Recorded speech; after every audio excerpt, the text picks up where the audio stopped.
La Oumma de YouTube, que la paix soit sur vous. Comment rattraper ses prières? C'est un vaste sujet. D'ailleurs, c'est un sujet qui peut même créer parfois la confusion chez certains musulmans. On dit que pour la majorité des écoles juridiques, si vous n'avez pas prié pendant plusieurs années, vous devez les rattraper. Si une personne tombe dans le coma et reste dans le coma pendant 6 mois, doit-elle rattraper ses prières? Vous vous êtes endormi, vous avez oublié de faire une prière. Comment vous devez la rattraper? Autant de questions que je vous propose d'élucider dans cette vidéo, alors restez avec moi.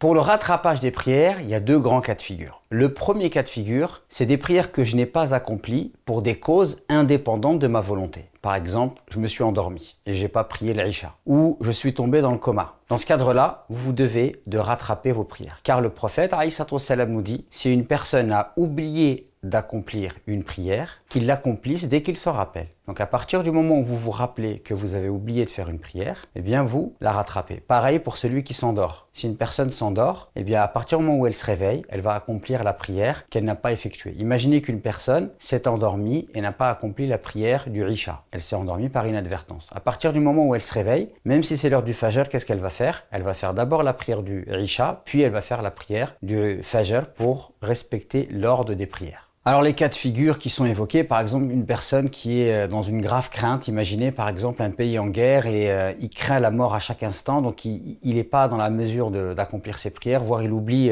une prière. Ça est arrivé à l'époque du prophète, lors de la bataille du Uhud, ils n'ont pas pu accomplir les prières et donc ils vont les accomplir en retard. Mais là ce sont des causes qui sont indépendantes de la volonté de celui qui ne peut pas accomplir la prière. On peut se poser la question aussi pour celui qui tombe dans le coma. Imaginez une personne qui tombe dans le coma plusieurs mois. Pour une grande partie des savants, notamment pour l'imam Malik, si vous tombez dans le coma, vous devez rattraper les prières uniquement d'une journée. Par exemple, si vous tombez dans le coma et au bout de la journée vous vous réveillez, alors vous devrez uniquement rattraper les prières de la journée. Et si votre coma dépasse une journée, dépasse 5 prières, alors vous n'aurez pas à rattraper ces prières, telles que le dit l'imam Malik ou par exemple Al-Hassan al-Basri, qu'Allah leur fasse miséricorde.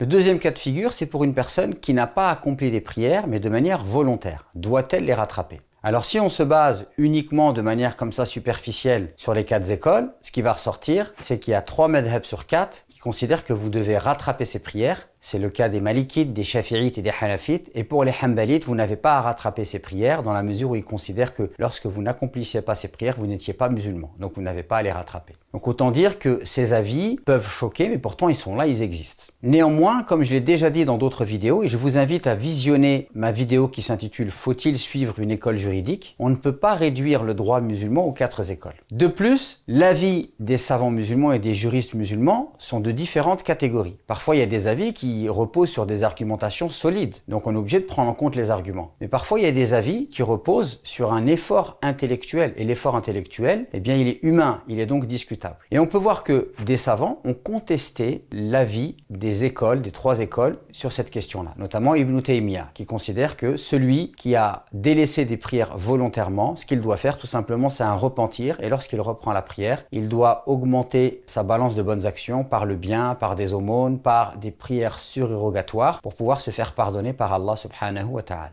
Il y a également le célèbre savant andalou Ibn Hazm qui a contesté l'avis de la majorité des juristes musulmans de son époque sur la question.